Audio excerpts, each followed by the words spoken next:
When the weather turns hot, swimming pools become an excellent hangout for all age groups. The cool, refreshing water can even entice young children, which is why safety precautions on residential pools are a requirement in Edmond. Each year in the United States, there are nearly 300 fatalities and over 4,400 non-fatal injuries to children under the age of 5. 74% of these fatalities occurred in residential swimming pools owned by family, friends, or relatives. As the homeowner, you assume the potential liability once you install a pool or spa in your yard.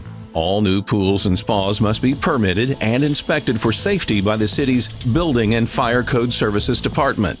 Safety requirements include continuous fencing around the pool that is a minimum of 4 feet tall. The fence must be of a style that prevents children from climbing over. Each fence must have its gate latch set at least 54 inches from the bottom of the gate, and it should also be a self-closing, self-latching gate that swings away from the pool area. In addition to fencing requirements, alarms may be required on any doors that open into a pool or spa area. For full details on barrier requirements and other homeowners' acknowledgments, visit edmondok.com/BFCS. You can also call the Edmond Building and Fire Code Service Department at 359-4780.